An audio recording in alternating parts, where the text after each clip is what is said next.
Dans la brochure, page 41, vous pouvez la télécharger sur le site. Donc toujours dans l'écoute à la chôte sur la Torah 36 du écoute moral.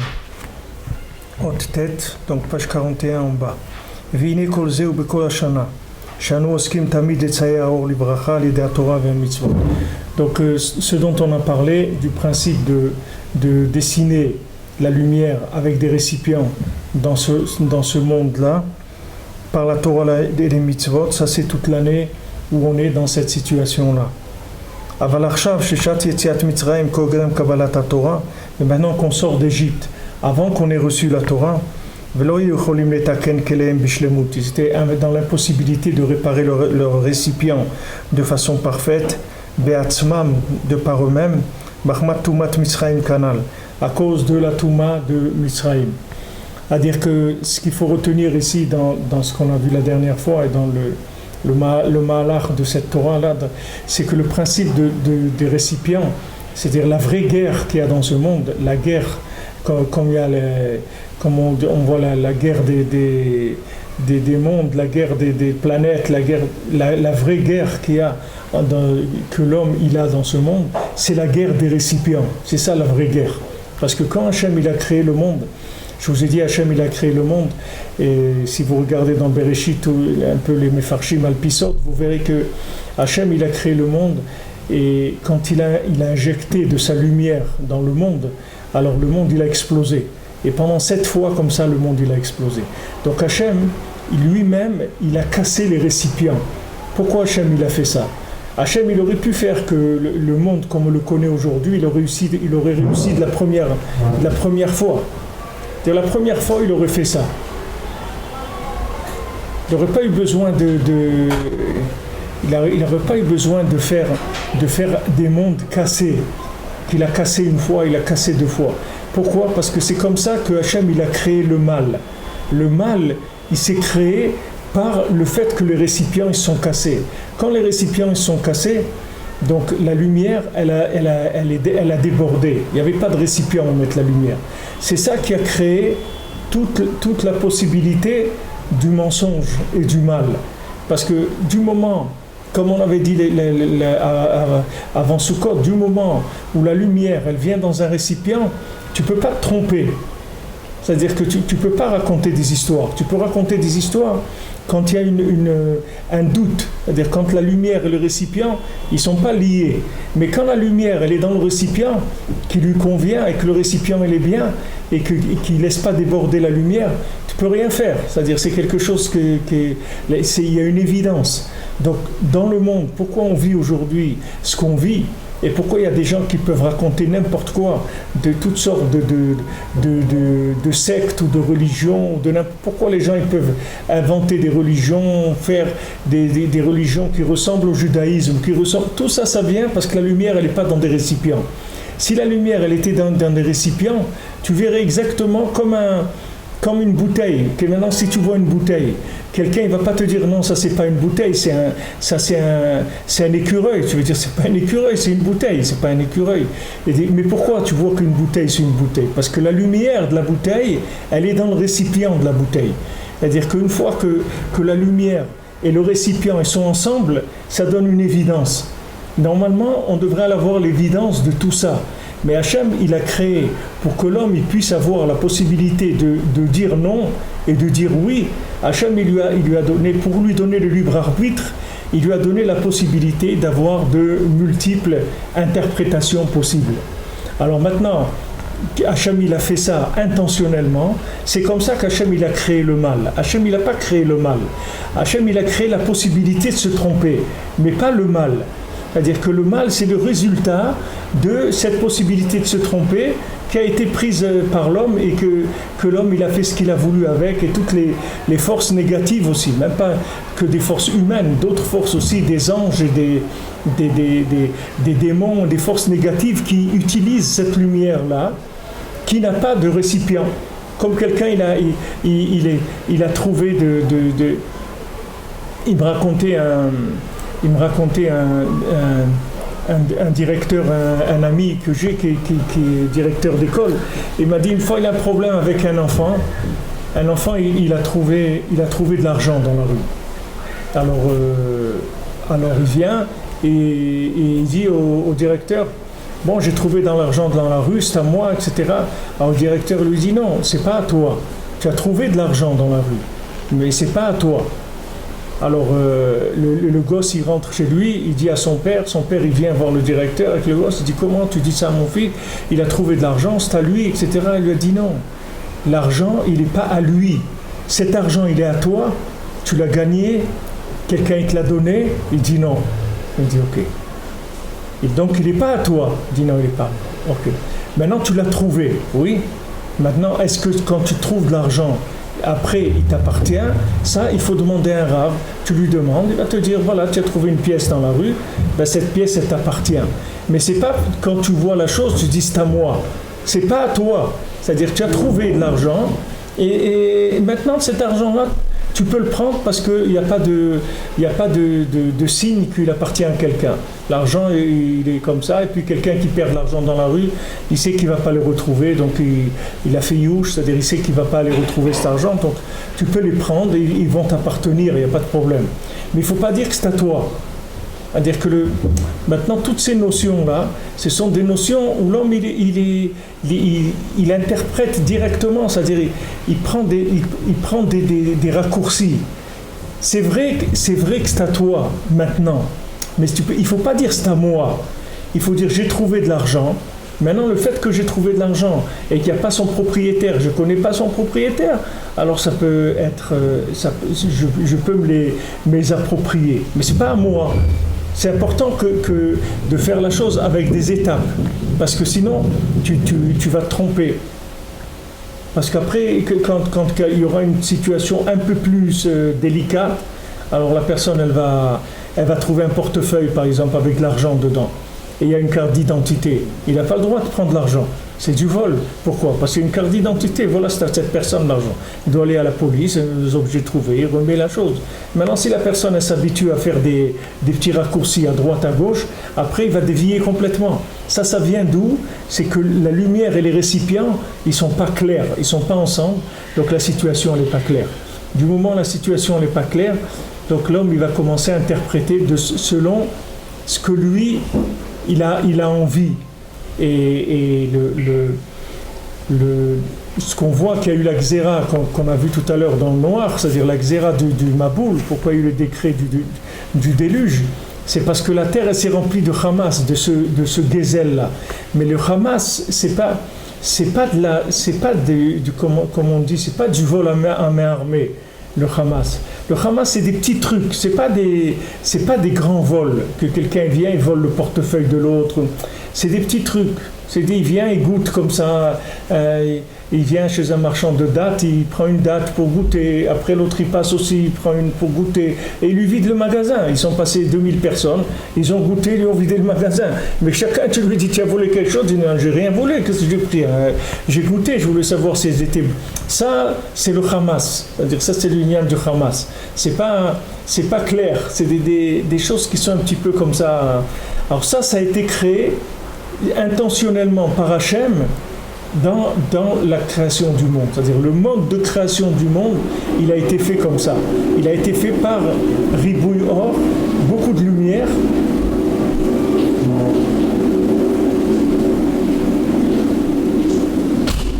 Et ce beaucoup de lumière-là, il a cassé les récipients. Alors du moment où la lumière elle s'est trouvée sans récipient, il y a eu des forces négatives qui sont nées de ça. C'est-à-dire, c'est la possibilité de détourner la lumière. C'est ça le fondement de la création du mensonge. Mais le mensonge en lui-même, il n'existe pas. Il n'y a pas une création de mensonge. Il y a une création de possibilités de se tromper pour celui qui veut se tromper.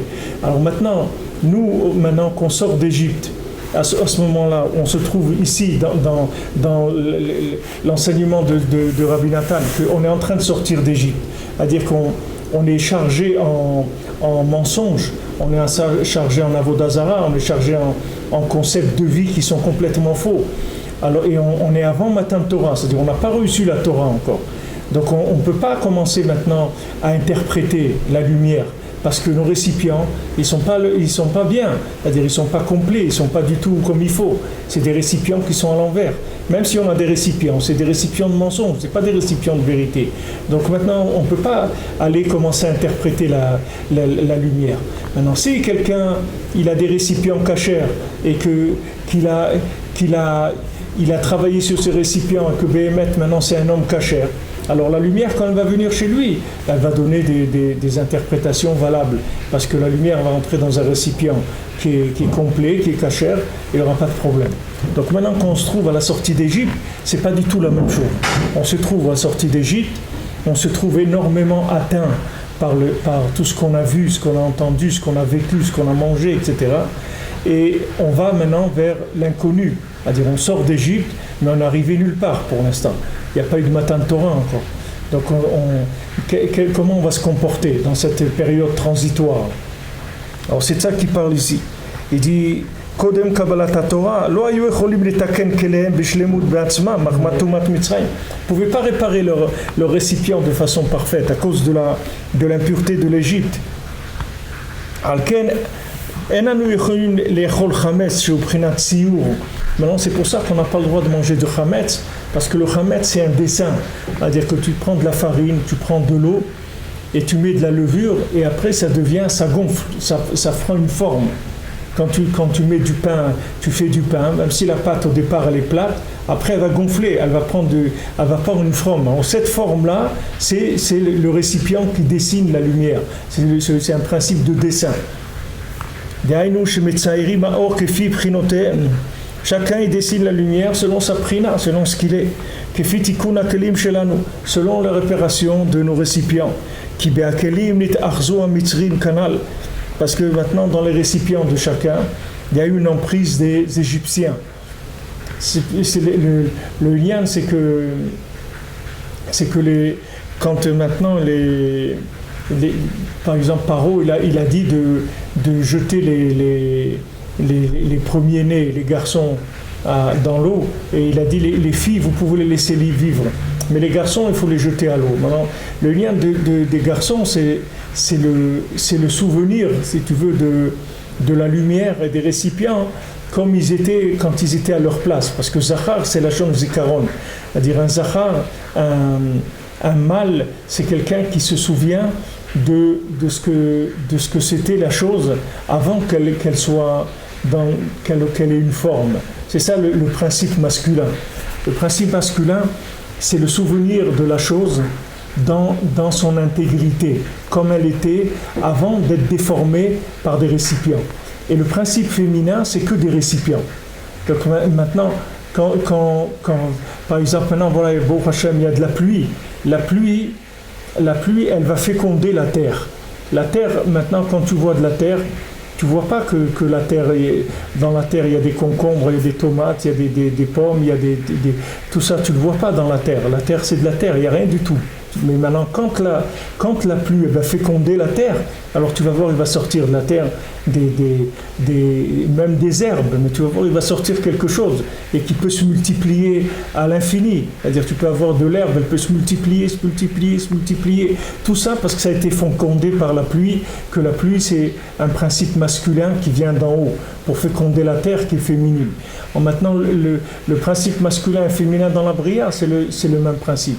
Plus quelqu'un, il est masculin, et plus il a le souvenir de la chose dans son état original ou originel, comme vous voulez. Maintenant, son problème à lui, c'est qu'il ne sait pas comment ça s'adapte à la réalité de ce monde. Parce que lui, il a une connaissance de la chose qui n'est pas une connaissance par rapport à la réalité. Maintenant, la femme, le principe féminin, il a un avantage et un inconvénient, comme l'homme. il a un avantage et un inconvénient. La femme, elle a la même chose. Elle a un avantage, c'est qu'elle sait exactement les récipients, comment ça fonctionne, mais elle ne sait pas ce que c'est la lumière. Donc une femme, elle a besoin de se marier. Son mari va lui donner de la lumière et elle va lui donner du récipient. C'est pour ça qu'Hachem lui a dit, je vais lui faire quelqu'un qui va l'aider en étant contre lui. C'est-à-dire, c'est comme ça qu'elle va l'aider. Alors, et Rashi, il dit, qu'est-ce que veut dire Ezer Kinegdo? Rashi, il dit, quelqu'un qui va l'aider en étant contre lui, l'ilachem, elle va faire la guerre contre lui. C'est ça la femme. La femme, elle va faire la guerre contre son mari quand il va délirer dans les interprétations des récipients de ce monde. Parce que l'homme, il ne sait pas ce que c'est des récipients. L'homme, il sait ce que c'est de la lumière, c'est tout. Lui, il sait que les choses en haut, elles sont comme ça. Mais en bas, il ne sait pas ce que ça veut dire quand c'est adapté à ce monde. Donc la femme, elle a la bina, elle a l'union de la bina, et elle sait déduire dans ce monde comment il faut vivre. C'est-à-dire, elle sait comment il faut vivre, comment il faut arranger, comment il faut cuisiner, comment il faut arranger une maison, etc. Tout ça, la femme, elle a tout ça. L'homme, il n'a pas toute cette chose-là. Mais Hachem, il lui a donné une aide. Il lui a donné une aide que voilà, il y a quelqu'un ici qui va l'aider à mettre en place tout. Alors lui, il va amener dans la maison la lumière, qui est le souvenir des mondes supérieurs, la réalité des mondes supérieurs, et elle va amener les récipients qui sont la réalité des mondes inférieurs. Et quand le couple il est biyichud, alors c'est yichud shalem. Ça c'est yichud shalem. Et dans le nom d'Hachem, il y a les deux. Quand vous prenez le nom d'Hachem, Yud Ke Vav Ke, vous avez deux He dedans. Le Yud, il y a un Yud, il y a un He, après un Vav et un He. Et ces deux He là, il y a un He qui est masculin et il y a un He qui est féminin. Il y a un He qui s'appelle les Mochin, c'est-à-dire que ça vient d'en haut, et le deuxième He, ça s'appelle Malchut, c'est le côté féminin, le côté d'en bas. Alors maintenant, on dit que Ish ve Isha Zachu, alors la Shrina, elle est Shrouya Benem. C'est-à-dire, si maintenant un homme et une femme, ils sont zoché, ils ont le mérite, alors la Shrina, elle vient résider dans leur maison. Et s'ils n'ont pas le mérite, alors c'est des disputes. Mais la femme, il faut savoir qu'elle est prête à faire la guerre avec son mari pour qu'il ne se trompe pas dans les récipients. Et ça, c'est la nature de la femme. C'est comme le service d'ordre dans le monde, l'ordre public. C'est-à-dire tu ne peux pas venir garer ta voiture où tu veux, construire ce que tu veux où tu veux, jeter ce que tu veux, etc. Il y a un ordre public pour qu'il y ait un fonctionnement dans la vie. Alors il y a des agents qui sont au service d'ordre, qui sont là pour permettre aux gens de vivre normalement. Alors eux, ils sont là pour mettre en place du seder. La femme, c'est la même chose. La femme, elle est là pour mettre en ordre la lumière par rapport à des récipients, pour que cette lumière-là, elle vienne dans des récipients adéquats et que ça donne un yichud gamour, c'est-à-dire une union shlema. Maintenant, on se trouve dans une situation où on sort d'Égypte, donc les récipients, ils sont complètement cassés. De la lumière, il y en a beaucoup, il y en a énormément, mais des récipients, il n'y en a pas. Ils sont cassés. Ils sont cassés parce que les Égyptiens, ils nous ont cassé nos récipients complètement. Eux, ils ont voulu complètement nous noyer, c'est-à-dire noyer le souvenir, mais ça n'a pas marché. Mais ils ont essayé de nous tenter, de nous assimiler. Alors quand dans le monde, un juif il se fait assimiler, les massés, il y a des gens qui pensent que du fait qu'ils gardent leurs idées claires, alors ils disent, moi ça ne me dérange pas de me comporter comme un non-juif, parce que moi de toute façon j'ai ma Torah, j'ai mes idées, elles sont claires et tout. Mais ça c'est pas vrai, c'est faux. Parce que ce qui fait que les idées elles sont vraies, c'est le récipient, c'est pas les idées. C'est-à-dire si quelqu'un il s'assimile dans sa façon de parler, de s'habiller, de manger, de travailler, de marcher, la musique qu'il écoute, de tout ça, ben c'est un goy, c'est tout. C'est pas un juif. C'est un goy, c'est pas un juif. Parce que c'est son comportement qui va définir si c'est un juif ou c'est un goy. C'est pas s'il a des idées. Parce que les idées, si elles vont pas dans un récipient qui lui correspond, elles valent rien du tout, les idées. Ça vaut rien. Comme il disait en France, on n'a pas de pétrole, mais on a des idées. Quelles idées? De quoi? Qu'est-ce que tu vas fabriquer du pétrole avec des idées? Que tu vas aller en vélo? Qu'est-ce que tu vas faire? Ça ne veut rien dire du tout, c'est des bêtises. Tu n'as pas de pétrole, c'est tout. Tu es un pauvre type, c'est tout. Qu'est-ce que tu vas faire? Tu vas acheter le pétrole et tu payes le prix qu'on te dit et tu restes tranquille, c'est tout. Maintenant, un homme, ce qui compte, c'est le récipient. Comme je vous l'ai dit plusieurs fois, une femme juive, même si elle a un rapport avec un non-juif, l'enfant, il est juif. Parce que qu'est-ce qui compte? C'est le récipient qu'il a fait. Maintenant, si un juif, il a un rapport avec une non-juive, le fils il n'est pas juif, c'est tout. Parce que quel est le récipient qu'il a fait? C'est un récipient qui n'est pas juif, donc l'enfant, il est non-juif. Même si le père, c'est un grand sadique, ça ne change rien. Le récipient, il est non-juif, alors il n'est pas juif. Parce que c'est le récipient qui compte. Alors, il y a des gens qui ont compris ça. Vous voyez, par exemple, les chassidim, même qu'ils ont été habités dans des pays avec une assimilation, où il y avait une possibilité d'assimilation très forte, mais ils ont gardé des valeurs qui les ont protégés. Et ils ont fait attention à tout ce qui est récipient. Pour eux, c'est primordial, le récipient. Chez les chassidim, vous verrez, c'est primordial. Un chassid, il a son chapeau, il a ses vêtements, il a ses papillotes, il a sa façon de parler, il a sa façon de manger, il a sa façon de... C'est-à-dire, ils ont fait très attention aux repères qui sont matériels. Et les gens, ils croient que ça, c'est pas du judaïsme. Mais c'est ça, le judaïsme. Parce que les idées, dans des récipients qui ne sont pas cachers, ça y est, c'est fini. Elles sont parties, les idées, elles n'existent plus. Parce que les idées, il faut qu'elles soient véhiculées. Une idée, c'est bien, si elle descend, elle est véhiculée. Maintenant, avec quoi tu la véhicules? Tu la véhicules dans quelque chose qui n'est pas cachère. Mais ça y est, c'est fini, c'est pas cachère. Même si l'idée, elle est cachère, même si c'est de la Torah. Mais si elle est véhiculée dans un récipient qui n'est pas cachère, c'est pas de la Torah, c'est rien du tout. Donc, la véritable guerre, elle est au niveau des récipients. C'est pour ça que les gens qui ont gardé leurs habitudes, de leur cuisine, leurs trucs, tout ça, c'est des repères qui sont très très forts, qui permettent de garder le judaïsme, parce que c'est des repères de récipients.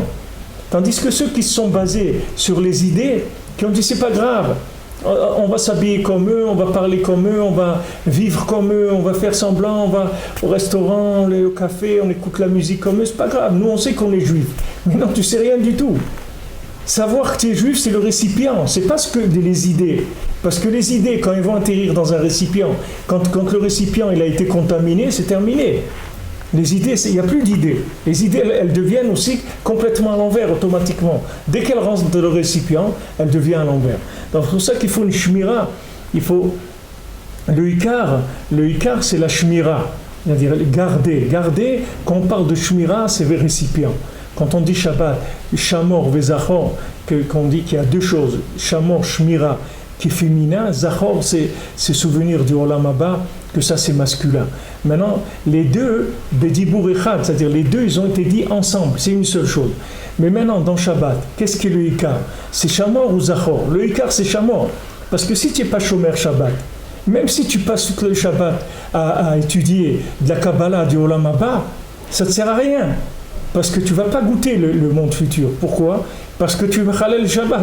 Tu n'as pas de Shmira. Donc ton Kéli, il est cassé. Donc, qu'est-ce que tu cherches de la Kabbalah et des trucs? Ça ne sert à rien. Ce qu'il faut que tu arranges, c'est la Shmira d'abord. D'abord, tu apprends les halachot de Shabbat. Tu gardes Shabbat. Et à ce moment-là, tu peux rentrer dans le souvenir du monde futur. Parce que là, tu as des récipients et tu peux recevoir des éléments d'âme qui sont des surplus d'âme, des âmes de tzadikim. Tu peux recevoir beaucoup de choses le Shabbat. Mais il faut qu'il y ait la shmira d'abord.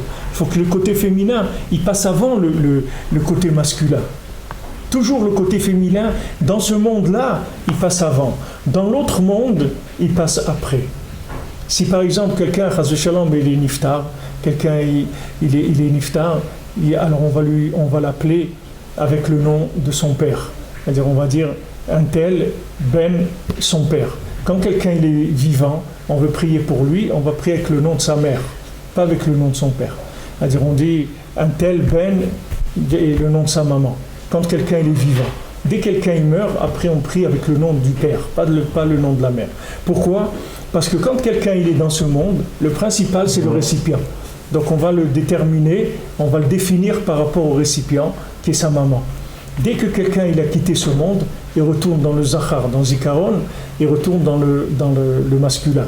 Donc après, on le redéfinit par rapport au nom de son père, pas de sa mère. Il y a beaucoup de choses comme ça que vous verrez dans la Torah, des repères qui vont vous indiquer que c'est ça le chemin de la Torah. Donc maintenant, nous on sort d'Égypte chargés en lumière énormément, mais des récipients d'Égyptiens. C'est-à-dire, ce n'est pas des récipients juifs, on ne sait pas ce que c'est un juif. Ça fait 210 ans qu'on était en Égypte. Ça y est, le judaïsme, il est parti, en majeure partie. Il restait quelques repères, mais en majeure partie, c'était 49e port de la Touma. C'est-à-dire que tous les récipients, ils avaient été contaminés par l'influence de l'Égypte. Alors maintenant qu'on sort, on doit faire attention. C'est-à-dire, il ne faut pas s'amuser à dessiner quoi que ce soit. C'est-à-dire, on ne peut pas manger du chametz qui est dessiné. On ne peut pas commencer à manger du pain qui va gonfler, qui va prendre une forme. Parce qu'on ne sait pas ce que c'est une forme. Mais on n'est pas capable de donner une forme. Tout ce qu'on va faire, ça va être difforme complètement. Donc on mange du pain plat. Il n'y a pas de dessin. C'est plat complètement. Il n'y a aucun dessin. C'est l'attitude qu'il doit avoir quelqu'un quand il fait tchouva. C'est-à-dire, il ne doit pas commencer à faire des dessins, à faire des choses qui gonflent. Il est plat, c'est tout. Il fait ce qu'on lui dit de faire. Voilà, tu mets les tefilines, tu fais ça. Tu fais simple. Tu simplifies tout. Tu ne fais pas des trucs compliqués. Parce que dès que tu dis compliqué, ça veut dire tordu, tout de suite. Parce que tu ne peux pas. Tu n'as pas de récipient. Donc tu dois aller à la simplification de tout le plus simple possible. Plus c'est simple, le mieux c'est pour toi. Il n'y a pas mieux que simple. Simple, tu es sûr que tu ne te trompes pas. Maintenant, dès que tu compliques un peu, tu peux être sûr que tu te trompes. Rabbeinu dit combien ils se sont trompés avec le chokhmot. Les gens ils ont commencé à réfléchir. Quelqu'un il croit que parce qu'il fait 5 ans, ou 10 ans, 15 ans, 20 ans qu'il est dans la Torah, il croit qu'il a le droit à la réflexion. Mais il faut qu'il se voit comment il était avant et comment il est maintenant. Il va voir qu'il est aussi nerveux qu'avant, peut-être plus même, qu'il a des midotes qui sont pas du tout avancées. Donc il doit savoir qu'il n'est pas mieux que ce qu'il était avant. Seulement il est dans un milieu où le milieu il entretient, il utilise les récipients des autres. Mais ce n'est pas les siens. Ces récipients, lui, il n'en a pas. Alors il doit se tenir tranquille, essayer d'aller au plus simple, pas de compliquer les choses. Alors il dit que maintenant, donc maintenant, comme il y a une emprise des Égyptiens sur les récipients, alors la lumière va le dessiner en contraire. Le chametz, non seulement tu ne peux pas le manger, mais même il ne faut pas qu'on le voit, qu'on le trouve chez toi, bichlal. C'est-à-dire qu'il ne faut pas qu'on trouve une miette de levain ou de pain chez toi. Rien du tout. Ce n'est pas de le manger que c'est assaut. Même de trouver une miette chez toi, on n'a pas le droit. Parce que le chametz, c'est de la malédiction à ce moment-là. Pourquoi ? Parce que les récipients, ils sont détruits. Donc toute lumière qui vient dedans, elle devient une malédiction. C'est pour ça qu'on est obligé de manger de la matzah, de la galette, Shubrinat Ripazon. Qu'est-ce que c'est la galette Ripazon ? C'est-à-dire l'empressement. Il faut faire vite. Ki en mamtinim ashisayaor le matin. Parce qu'on ne peut pas attendre que la lumière elle vienne se dessiner en bas, puisque c'est un danger. Rak shenimshach melemala or beprinat bracha. Uniquement que la lumière elle descende d'en haut en bénédiction, beprinat hine barech lakarti. C'est-à-dire j'ai pris quelque chose de béni. C'est ça le lien de la galette, de la matzah, qui est cuite tout de suite avant qu'elle ne commence à fermenter. Fermenter, c'est le dessin qui va se faire en bas. Parce que maintenant, on reçoit la lumière d'en haut en bénédiction. Ça, c'est la matzah qu'on cuit tout de suite. Donc maintenant, même quelqu'un qui a qui a des récipients qui sont complètement détruits, lui aussi il peut avoir accès à une bracha, une bénédiction. Mais qu'est-ce qu'il faut qu'il fasse ? Il faut qu'il mange de la galette. C'est-à-dire qu'il faut que sa Torah, ça soit comme de la galette. Il ne faut pas que ça soit du pain. Il ne faut pas que ça soit gonflé. Il faut que ça soit simple. Qu'il essaye de faire que ça soit plat et simple. Et à ce moment-là, c'est une bénédiction pour lui. Mais tout développement c'est-à-dire toute exagération, toute chose toute réflexion, toute analyse et tout ça c'est interdit pour lui, parce qu'il peut pas. Il ne peut pas toucher à ces choses-là. C'est pas pour lui. Parce que dès qu'il va toucher ces choses-là, il va se dévier complètement de la vérité. Il va complètement dévier. Parce que ces récipients, ils vont l'amener vers des bêtises. Comme on l'a dit, je l'ai dit plusieurs fois, pour les 4 qui sont entrés dans le Pardès, vous voyez Rabbi Akiva, lui aussi il a eu des problèmes. Lui aussi il a vu la même question que les autres ils ont eu. Lui aussi il a eu les mêmes questions. Il a vu le prince de la Torah, le prince de la Mishnah qui dirige le monde pendant les 6 jours de la semaine. Il a dit mais comment c'est possible qu'un prince comme ça il ait un pouvoir tellement grand? Et il a cru, tous ils ont cru que ce pouvoir là c'était un pouvoir indépendant d'Hachem. Ben Zoma, Ben Azaï, Acher, ils sont trompés. Ils sont trompés. Mais qu'est-ce qui les a fait se tromper? C'est leur récipient. C'est pas la chose. La chose, c'est sûr qu'ils allaient se tromper parce que c'était un niveau très élevé de montée. C'était un niveau très très élevé. Maintenant, Rabbi Akiva, lui, qu'est-ce qu'il avait comme avantage par rapport à eux? C'est que lui, il savait qu'il allait voir des choses qui allaient le tromper. Ça, il le savait. Il savait qu'il allait voir des choses du fait qu'il venait de ce monde et qu'il est monté dans des mondes supérieurs. Il était sûr qu'il allait avoir des questions, qu'il allait avoir des choses pas claires. Mais seulement ça ne l'a pas dérangé. Il est rentré, il est ressorti, c'est tout. Avec ses questions, il est ressorti. Il n'a pas essayé de se répondre aux questions. Mais ceux qui ont essayé de répondre, soit il est mort, soit il est devenu fou, soit il a tout inversé comme Acher. De Echad, il a fait Acher. Autre, il a tout retourné à l'envers. C'est-à-dire, il a dessiné avec ses récipients cette lumière-là et il en a fait une catastrophe, c'est-à-dire de cette lumière-là. Alors maintenant, chacun qui revient vers la Torah, c'est la même chose. Il doit aller au plus simple parce que toute interprétation, toute méditation, toute réflexion, elle va l'amener vers des monstruosités totales parce qu'il n'a pas de récipients pour ça. Donc il a intérêt à prendre de la matzah, des choses simples qui n'ont pas gonflé du tout, où il n'y a pas de l'air de ce monde qui est rentré dedans. Il n'y a pas eu encore l'emprise de la folie du monde qui est rentrée dans ce pain-là. Alors maintenant Rabbi Nathan il va nous parler des 4 verres de vin qu'on boit à Pessah. Parce que le vin il a été donné dans 70 lettres. Là, le vin c'est Gematria, Yain c'est valeur numérique de 70. Comme ils ont dit nos Chachamim.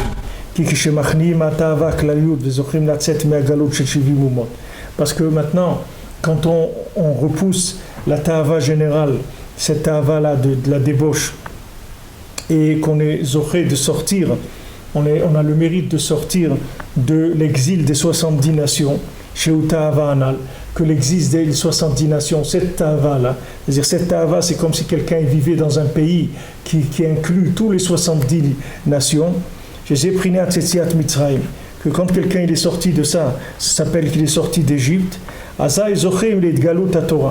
ce moment-là, il peut commencer à avoir une révélation de la Torah. Shubrinat Shivim Panim la Torah, qui sont les 70 facettes de la Torah. Vaza Yecholin Ishtot Yain. À ce moment-là, on peut boire du vin. Shubegematria Shivim, que le vin, il a une valeur numérique de 70. Vezochim Aliado le Sodot à Torah, Prinat Nichnas Yain Yatsasod. Et à ce moment-là, on peut être zoché, on peut mériter d'avoir une révélation des secrets de la Torah. Comme c'est écrit, le vin est rentré, il est sorti des secrets. Parce que le mot sod aussi, c'est 70. La gematria de la valeur numérique du mot sod, qui veut dire secret, c'est 70. Donc le vin, c'est 70, le sod, c'est 70. Et une fois qu'on a réparé les 70 erreurs qui sont possibles dans le monde, que les maasés, c'est une seule erreur, qui inclut toutes les autres erreurs, c'est cette ta'ava de la débauche, le nyan des femmes. Quand quelqu'un il a réparé ça, il a réparé toutes les possibilités de se tromper qui existent dans ce monde. C'est-à-dire que tout est réglé pour lui. C'est-à-dire qu'il n'y a plus aucune chose qui va pouvoir le détourner. La seule chose qui détourne dans ce monde, c'est ça. Et pourquoi Hachem il a fait ça?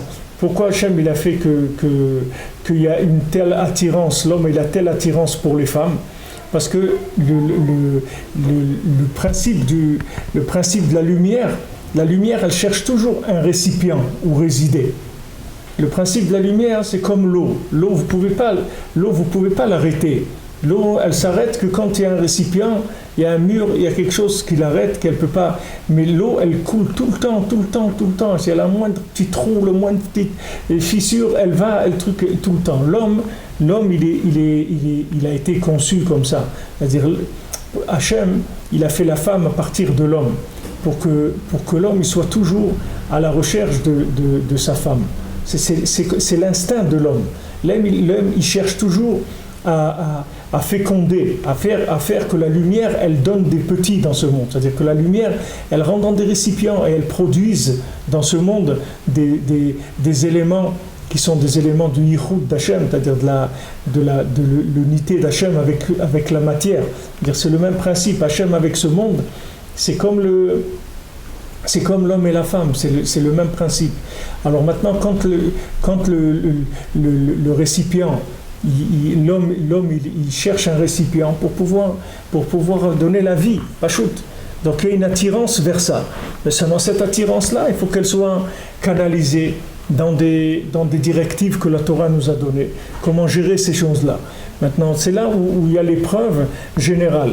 Parce que quand quelqu'un il a réglé ça, il a réglé tous les principes de l'approche de la matière. C'est pour ça que le Tikkun HaKlali, Rabbeinu l'a révélé, ça s'appelle Tikkun HaKlali. Pourquoi Rabbeinu l'a dit, c'est la réparation générale. Pourquoi ça s'appelle réparation générale? Quelqu'un qui aime par exemple manger des cornichons, ou il aime bien manger du steak ou des trucs, alors il va dire Tikkun HaKlali et ça va lui réparer ça. Ça va réparer ça, qu'il ne va plus être affamé devant la pizza ou devant le steak, etc. Quelqu'un qui a des problèmes qui aime beaucoup manger, etc. En quoi le fait de faire Tikkun HaKlali, ça va lui arranger ça? Parce que dans le problème de masculin-féminin, ça inclut toutes les autres choses. C'est-à-dire que tout ce qu'il y a dans le monde, c'est le même principe. C'est tout un principe de masculin et féminin. Tout ce qu'il y a dans le monde. C'est toute la musique, le manger, les vacances, tout ça, l'origine de ce principe-là, c'est l'homme et la femme. C'est-à-dire que quand on a réglé ça, on a réglé toutes les autres choses. Toutes les autres choses, elles sont en place. Si on n'a pas réglé ça, il n'y a rien qui peut être en place. Parce que ça, c'est la racine de tout. C'est pour ça que ça s'appelle la Ta'ava des 70 nations. C'est-à-dire que bien que toutes les nations elles aient leur spécialité dans leur Ta'ava, il y a une nation qui aime le vin, il y a une nation qui aime la violence, il y a une nation qui aime le vol, etc. Mais il y a une seule chose que toutes les nations elles sont d'accord dessus, c'est l'union des femmes. Ça tu le trouveras dans toutes les nations. Parce que ça inclut tout. Donc quand quelqu'un il a fait Tikkun HaKlali, pourquoi ça s'appelle réparation générale? Ça veut dire c'est réparation générale et totale, c'est-à-dire ça inclut tout. Parce que quand on arrange ça, on arrange automatiquement tout. C'est pour ça que ça s'appelle Tikkun HaKlali. Sinon on aurait dû appeler ça Tikkun HaBrit, Tikkun HaTa'ava Ayedua, Ta'avat HaMishga, le truc. Pourquoi ça s'appelle Tikkun HaKlali, réparation générale? Parce que ça répare tout. C'est-à-dire ça répare toute la façon d'approcher la matière avec le spirituel. C'est-à-dire comment on met en harmonie le spirituel avec la matière. Et ça, c'est le principe de l'homme et de la femme. C'est-à-dire le spirituel, c'est l'homme, la matière, c'est la femme. Comment on les fait vivre en harmonie, comment on les met ensemble et qu'ils arrivent à procréer, ça c'est le principe du Tikkun HaKlali, ça répare tout ça. C'est-à-dire ça répare absolument tout. Ça a l'air simple, c'est un petit livret, ça dure 10 minutes pour le faire, mais ça répare tout. Ça répare tous ces inyanim-là. C'est-à-dire que tout, après toutes les tavot, de l'argent, du manger, des honneurs, de la paresse, de la jalousie, ça arrange toutes les choses. Parce que toutes ces choses-là, c'est des décalages entre lumière et récipient. Donc une fois qu'on a réglé la base de ce qui s'appelle Or Vekelim, qui est le principe de Ish Veisha, tout le reste c'est réglé. C'est pour ça que dans le vin, il y a exactement les mêmes énergies qu'il y a dans la Torah. Il y en a deux. Zacha na'aseh lo sam chaim, כמו שאמרו רבותינו ז"ל, על יין, זכה נעשה לו ראש, לא זכה נעשה רש. כי הכל כפי הכלי. Alors maintenant, la Torah, qu'est-ce qu'on a dit? On a dit si quelqu'un il est méritant, alors la Torah elle devient chez lui une potion de vie, et sinon, chas v'shalom, elle devient une potion de mort. Maintenant, le vin, c'est pareil. Si quelqu'un il est méritant, c'est-à-dire si quelqu'un il a des récipients bien, alors le vin, il le rend roche, c'est-à-dire il le rend Zachana c'est roche, ça le rend une tête, c'est-à-dire ça lui augmente son énergie mentale. Maintenant, l'ozacha, s'il n'a pas des bons récipients, Nasser Rash, Rash c'est un pauvre, il devient un pauvre type. Tu le vois, il titube dans la rue comme ça, et il commence à raconter n'importe quoi, et il perd la tête. Comme on dit, celui-là il est saoul, il a perdu la tête. Alors c'est le contraire, c'est-à-dire que celui qui a les récipients, le vin, ça lui augmente l'énergie de sa tête, c'est-à-dire ça lui donne une vision encore beaucoup plus profonde et beaucoup plus lointaine de ce qu'il a l'habitude de voir dans un état normal, parce que le vin qui est 70, ça va lui ouvrir les 70 facettes de la Torah. Maintenant, s'il n'a pas des récipients, alors le vin, il va lui faire comme la Torah qui donne le côté négatif, le vin, il va donner un côté négatif, il va l'appauvrir mentalement. C'est-à-dire il va perdre ses esprits, et il va faire des bêtises, n'importe quoi, il va dire des bêtises, ou en tout cas ça va le faire descendre. Il va perdre ses mochim, c'est-à-dire il va perdre son esprit. Donc tout dépend de son esprit, comment il va attraper les choses. C'est-à-dire celui qui a le mérite,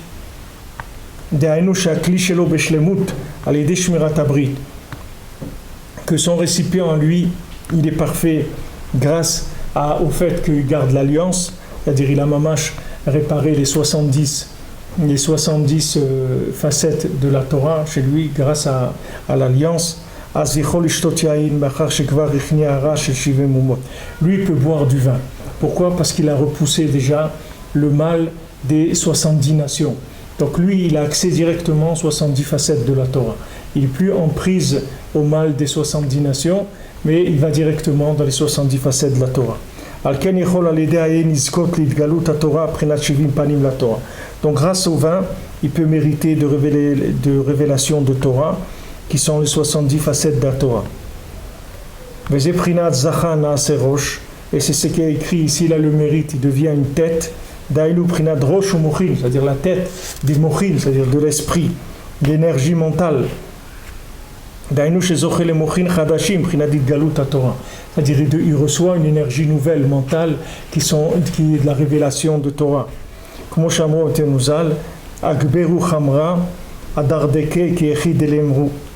Alors il dit, comme ils ont dit les Chachamim, donnez plus de vin à Dardeke qui est Lemrou, pour qu'il Dardeke, je ne sais pas si c'est le jeune, il a donné plus de vin, comme ça il va commencer à parler, il va commencer à dire de la Torah. Mais si maintenant quelqu'un il n'est pas zoché, alors il va s'appauvrir.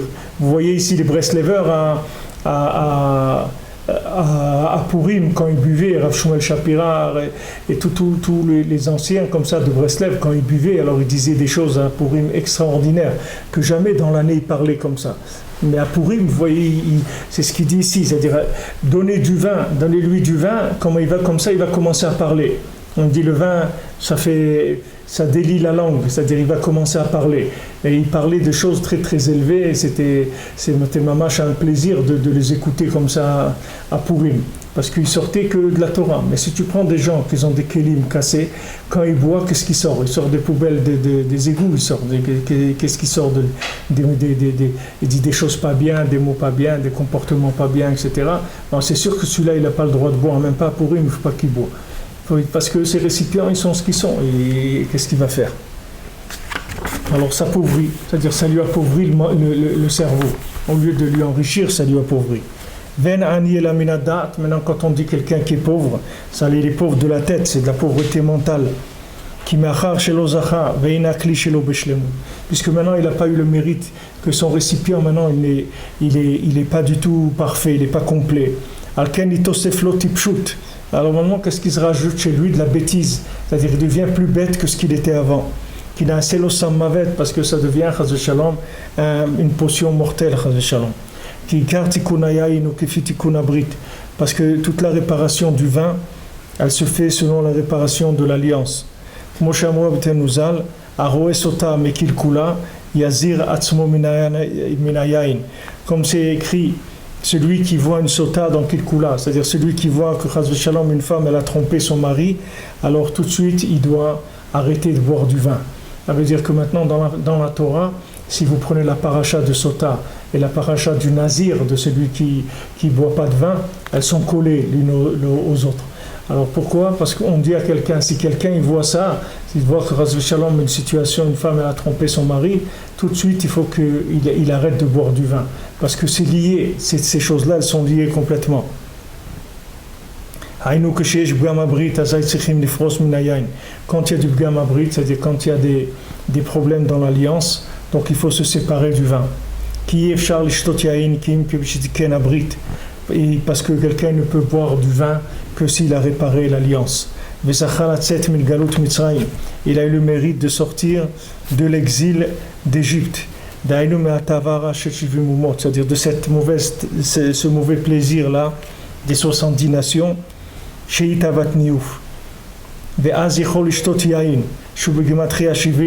À ce moment-là, il peut boire lui du vin qui veut dire 70, qui a la valeur numérique de 70.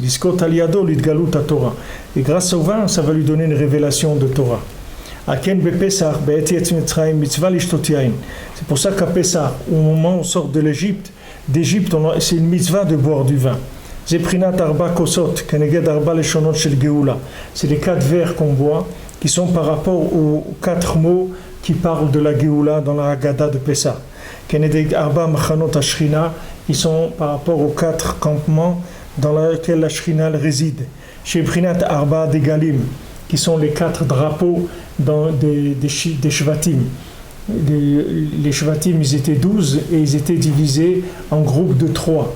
Donc il y avait 4 groupes de 3 drapeaux, de 3 tribus. C'est les 12 vaches dont on a parlé, qu'il avait Shlomo Ameler, sur lesquelles il avait placé ce mikvé-là de Kohanim. Qu'il y a 3 qui vont vers le nord, 3 vers le sud, 3 vers l'est, 3 vers l'ouest. C'est-à-dire c'est toute la résidence d'Hachem dans le monde.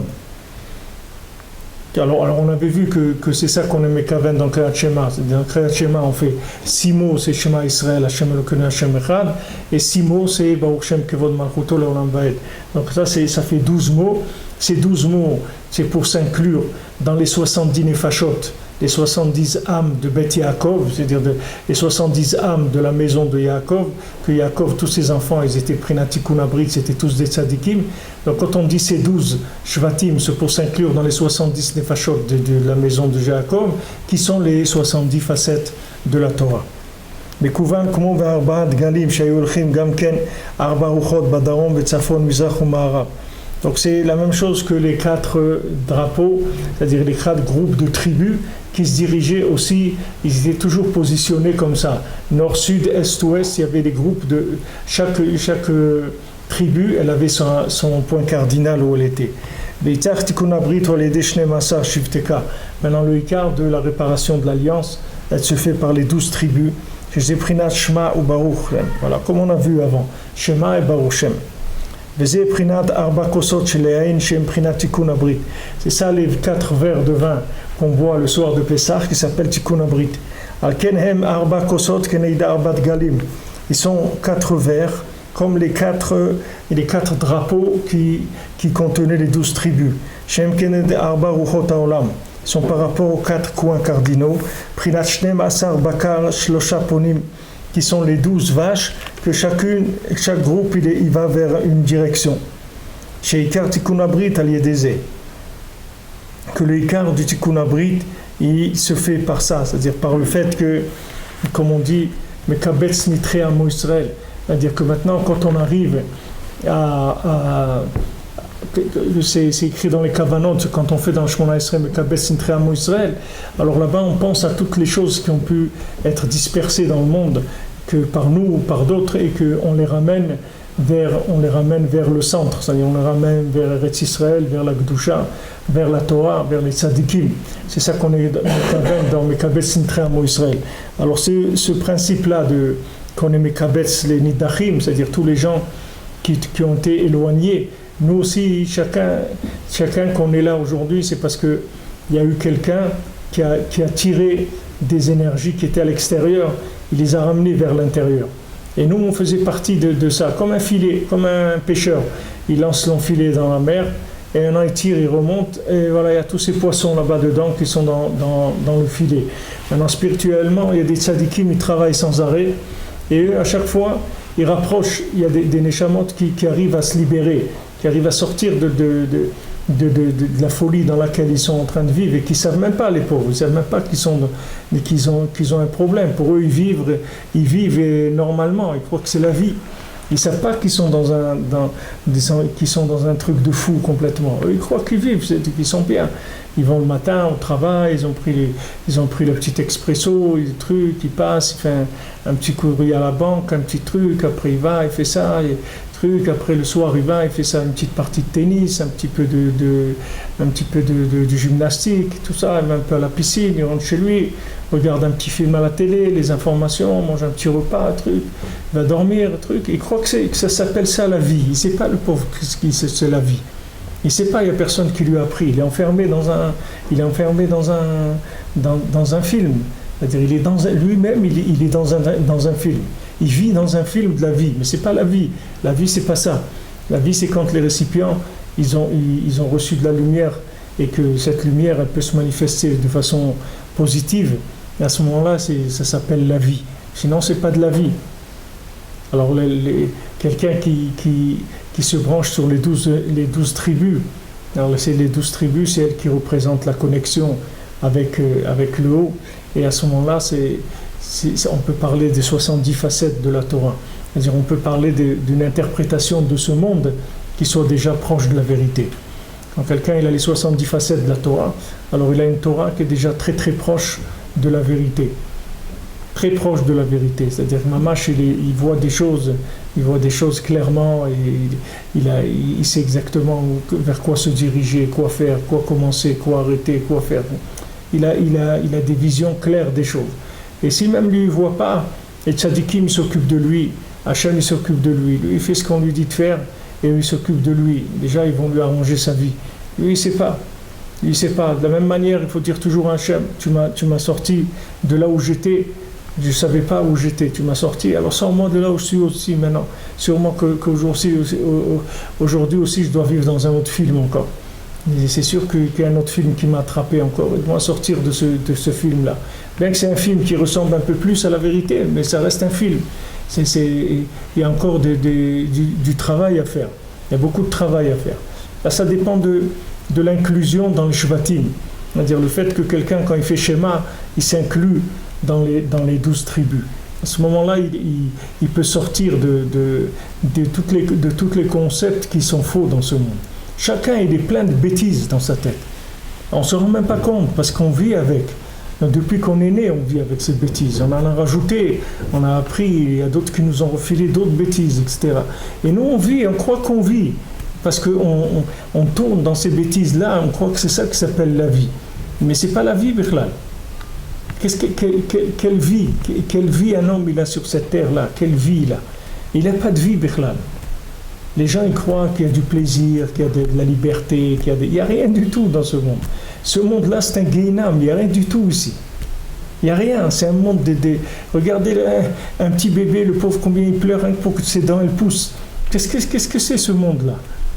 Si c'était un monde de plaisir, pourquoi les gens ils vont souffrir tellement? Pourquoi tellement de maladies, de guerres, de haine, de trucs et tout? Si c'était un monde de plaisir, alors tout devrait être extraordinaire. Tout devrait être nifla, les gens ils devraient toute la journée rigoler, être contents, et avoir tout ce qu'ils ont besoin, etc. Mais vous voyez que c'est pas comme ça. Il n'y a personne qui a attrapé ce monde-là. Comme ce monde-là théorique, comme elles veulent vous le vendre les agences de voyage, ça n'existe pas. Ça n'existe pas, c'est pas ici en tout cas. Peut-être il y a un autre film où ça existe, mais dans ce film où on est nous, ici ça n'existe pas. C'est un monde de souffrance, il n'y a rien ici. Il n'y a rien du tout. Il y a juste celui qui a le mérite de trouver les chemins d'Hachem et de se mettre dans les chemins d'Hachem et de faire ce que Hachem il attend de lui. C'est tout. Parce qu'il n'y a personne qui a choisi de venir dans ce monde Il n'y a personne qui est là de sa propre initiative. Il n'y a personne qui est content d'être là, parce qu'il n'y a rien à faire ici. Tout ce qu'on fait ici, c'est rien que servir Hachem, c'est tout. Mais il n'y a pas autre chose dans ce monde. Ce n'est pas la peine de chercher autre chose, ça n'existe pas. C'est un monde de souffrance. Les gens, ils souffrent tous. Tous les gens, ils ont des problèmes. Rabbeinu l'a dit, Rabbi Nachman il dit, il n'y a jamais existé une personne qui a vécu dans ce monde une vraie vie, comme ça, de plaisir et tout, ça n'a jamais existé. Il y a des petits moments. Dans une vie entière, vous prenez quelqu'un qui arrive à un certain âge, ou un âge certain, il peut prendre une feuille de papier et écrire là-bas combien de moments il a eu de la joie dans sa vie béhémeth. C'est-à-dire qu'il a une joie comme ça, débordante, où il était bien, il a senti une sensation de bonheur extraordinaire. Combien de gens ils peuvent écrire, ils n'ont même pas de quoi remplir 5 lignes, ils n'ont pas de quoi remplir. Prenez n'importe qui sur Terre, même quelqu'un qui est riche et qui a des maisons un peu partout dans le monde, et qui va dans des hôtels, qui vit dans des hôtels, qui fait tout ce qu'il veut de sa vie, vous verrez qu'il n'a pas des moments de bonheur intense, ils sont très rares dans la vie de quelqu'un. Alors qu'est-ce que c'est ce monde-là? C'est une arnaque totale. C'est un guet-apens, il n'y a rien ici. Tout ce qu'on veut vous présenter, c'est rien que des gens, ils ont pris de la lumière qui s'est déversée au début du monde, des kélim qui n'avaient pas. Ils ont utilisé ça pour essayer de faire croire aux gens qu'il y a du plaisir dans ce monde. Il n'y a rien du tout. Dans ce monde-là, c'est la seule chose qui existe, c'est de servir Hachem et de se connecter avec l'Alliance sur le monde futur et d'être alimenté en énergie qui sont en dehors de ce monde. Et à ce moment-là, quelqu'un il peut passer une vie plus ou moins tranquille. C'est-à-dire qu'il va passer une vie plus ou moins valable. Mais si quelqu'un il vit avec les énergies de ce monde, il n'y a rien ici. Il n'y a même rien. Tellement Hachem il nous a donné des outils, comment nous connecter sur les autres mondes, comment recevoir. Comme quelqu'un il a un téléphone, ce n'est pas le téléphone qui parle, c'est parce qu'il est branché sur un opérateur qu'il peut parler. Il est branché sur un réseau, c'est pour ça qu'il peut utiliser le téléphone. Ce n'est pas le téléphone il parle nulle part. Le téléphone c'est un bout de plastique, il peut parler toute la journée dedans, s'il n'y a pas une connexion quelque part, ça ne sert à rien. Maintenant l'homme il est ici, il croit qu'il va tourner dans ce monde, il va faire des choses, il va gagner de l'argent, il a des projets, il a des trucs, des projets de quoi? Quel projet il a? Quelqu'un il peut avoir des projets dans ce monde, il croit que c'est parce qu'il a eu un projet, il va se réaliser le projet. Quelqu'un il a des projets, il peut projeter tout ce qu'il veut. C'est pas lui qui va décider si le projet va se faire ou ne va pas se faire. Donc chacun il a intérêt à se mettre dans la place là où il faut se mettre, c'est-à-dire de se mettre en accord avec Hachem pour commencer à tirer un petit peu de l'énergie de l'infini, pour pouvoir remplir un petit peu ces récipients, les arranger et recevoir un peu de lumière infinie en bracha. À ce moment-là, il va avoir un bonheur, une petite sensation de bonheur. Qu'il est là, mais il est connecté avec un autre monde. Donc il vit avec des énergies qui ne sont pas d'ici. Ça peut lui donner dans le cœur, ça peut lui donner de la consolation, ça peut lui donner un peu de joie. Mais sinon, il n'y a rien. C'est un monde où il n'y a rien du tout. Il faut le savoir, il n'y a rien ici. Il y a des gens, ils ont tourné, ils ont vu qu'il n'y a rien. Il n'y a pas. Même si l'homme il fait ça, ou il ne fait pas, ou il a pas, ça ne change rien. Il n'y a pas de... avec ce qui nous est proposé dans ce monde, il n'y a pas les outils pour réussir une vie. Tout ce monde-là, même si on vous donne tout le monde entier, on dit voilà, regarde, toute la planète, tu la prends, on te donne toute la planète, c'est à toi maintenant. Voilà, toute la ville de New York, toute la ville de Philadelphie, toute la ville de Johannesburg, toute l'Afrique, tout ça c'est à toi, prends tout, avec tous les gens, avec tout l'argent, tu vas voir que tu vas être malheureux aussi. Parce que c'est pas ça le bonheur. Le bonheur, c'est pas ça. Le bonheur, c'est d'arriver à se connecter sur l'infini. C'est ça le bonheur. Quand quelqu'un il est connecté sur l'infini, il va sentir une sensation de plénitude dans ce monde-là. De plénitude parce qu'il est avec Hachem. Il va sentir une lumière extraordinaire. Ça rend joyeux. Ça rend heureux. Et ça console sur les odeurs des poubelles qu'il y a dans ce monde. Mais sinon, qu'est-ce qu'il y a ici? Qu'est-ce qu'il y a? Prenez, allez interviewer des riches, allez-y, demandez, allez prendre des gens des plus grandes fortunes du monde qui ont des 20 milliards de dollars, 30 milliards. Allez-y, demandez-lui que c'est le bonheur, c'est quoi? Est-ce qu'il est heureux? Est-ce qu'il a trouvé le bonheur dans ce monde? Ah, maintenant, si les gens, c'est des idiots, alors ils font semblant qu'ils ont trouvé quelque chose. Mais un Ben Adam honnête, il va vous dire, il n'y a rien. Il n'y a rien du tout. Vous prenez Kohelet, on le lit à Sukkot, Kohelet, il vous dit Shlomo Ameler. Il dit, moi, je suis l'homme le plus chacham qu'il y a eu dans le monde. L'homme le plus sage, le plus intelligent qu'il y a eu dans le monde. Et je vous dis ici, il n'y a rien. Dans ce monde, il n'y a rien.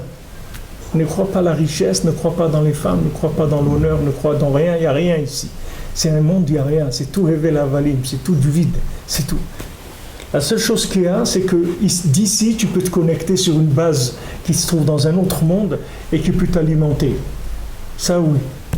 Ça, tu peux arriver.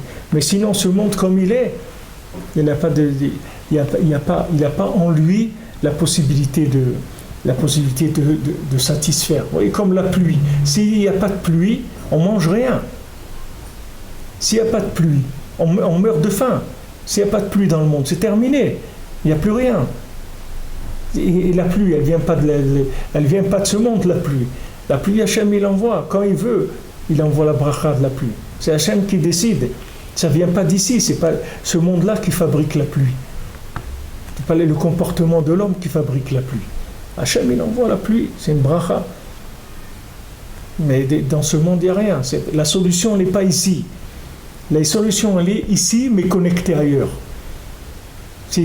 On est là parce qu'on doit être là, parce qu'Hachem, il veut pour notre bien qu'on soit là, parce qu'il veut nous faire du bien, il nous a assis ici dans ce monde-là, et nous a dit, voilà, d'ici, tu vas te préparer à venir vers moi après, et tu pourras profiter et être proche de moi, et avoir un véritable plaisir spirituel de compréhension de l'infini. Donc tu vas passer par ici. Mais il dit à l'homme, il dit, ici il n'y a rien. Si tu ne te connectes pas à l'infini, ici il n'y a rien. Tu pourras essayer de tourner toute ta vie, tu apprendras tout ce qu'il y a de plus beau dans le monde et tu verras que tu finiras dans le vide total comme tu étais au début. Parce qu'il n'y a rien qui remplit ici. Il n'y a rien qui féconde quoi que ce soit de l'homme. C'est que le monde futur qui a mis cette fécondation-là. Alors maintenant on commence, on voit, bon Hachem, on a fait déjà, ça va déjà vite, on est déjà dans la parachute noire. On a déjà Bereshit, il est passé des attaques comme ça, 2 jours, 3 jours, ça y est. C'est passé le parachute Bereshit, on est déjà dans la parachute noire. Et il faut voir, regardez, c'était le début du monde, regardez quelle misère c'est ce monde depuis le début. Regardez, le serpent, il fait manger à Chava, Chava il fait manger à Adam Arishon, tous ils prennent dans la tête, allez le serpent ça, Chava tu as fait ça, allez prends, Adam Arishon tu as fait ça, allez prends, le truc, allez, après l'autre truc, après le déluge, après, et vous voyez, c'est quoi ce monde-là? Quel bonheur, qu'est-ce qu'il y a dans ce monde-là? Quel bonheur! L'autre, il y avait un fruit qu'il ne devait pas manger, il a été le manger. Il a détruit tout, il a tout chamboulé, il a tout cassé, il a tout. Hachem lui a dit, maintenant tu vas voir, tu vas trimer pour gagner ta vie. Et il dit, mais moi, j'ai rien à faire ici, qu'est-ce que tu me dis, je vais trimer pour ma vie? Qu'est-ce que j'ai à faire, moi, dans ce monde? Non, tu es obligé d'être là. Tu ne peux pas choisir. Tu es là, c'est tout. Tu fais ce qu'on te dit de faire, tu es là, c'est tout. Regardez tous les débuts de la création de ce monde, c'est une catastrophe. C'est pas... Hachem, il a créé un monde tellement beau, avec tellement de choses et tout. Et regardez tous les ajustements. C'est tout décalé complètement. Tous les individus sont décalés. Adam Arishon, il a une seule chose qu'il ne doit pas faire. C'est pas comme nous. Il n'avait pas 613 mitzvot, il avait une mitzvah. Et cette mitzvah, c'était de ne pas manger ça. C'est tout. C'est pas de faire quelque chose, on leur a rien dit de faire. Rien que ça, il ne mange pas, c'est tout. Il n'a pas pu. Allez, ça commence, les histoires, et les trucs, et ça, et là, en avant. C'est ça la vie. C'est pas la vie. Seulement, si quelqu'un, il a compris qu'il y a un autre monde, et il y a des tzadikim qui nous lient avec les autres mondes, et que ces tzadikim-là, ils sont là pour nous distribuer de la lumière qui vient des énergies, de la lumière qui vient d'autres mondes. Alors, ça y est, quand la personne a trouvé ça, comme on dit, Kol Rina, Vishua, Be'olet Tzadikim. Tout le chant, toutes les délivrances, elles sont dans les tentes des Tzadikim. Celui qui rentre dans la tente des justes, alors là-bas, il y a de la joie, il y a de la lumière et tout, parce que la tente des justes, c'est déjà en soi, c'est déjà une partie déjà du monde futur. Il y a déjà le monde futur dans ce monde-là. Alors là-bas, il y a de la joie, il y a de l'apaisement, il y a un petit peu on peut se détendre, on peut un petit peu rigoler, on peut prendre un moment de détente et de plaisir. Mais sinon, c'est quelqu'un qui sort de là-bas, c'est l'obscurité totale. L'obscurité totale, c'est le noir, c'est le gouffre, ce monde-là. Alors, Bezant Hashem, maintenant qu'on a commencé, que c'est Atra la Tova, on commence à se connecter, à passer une année branchée sur des énergies qui sont nouvelles, qui sont profondes, de manière à ce qu'on puisse réussir, Bezant Hashem, chacun là où il est, qui puisse réussir son année. Refoua shlema, notre ami Aaron. Refoua shlema, mon ami. Shalom, shalom. Une bonne année, Bezant Hashem. Beaucoup de santé, beaucoup de réussite, beaucoup de joie, Bezant Hashem. Amen. Kol Tov, portez-vous bien. Amen. Bonne journée à tous.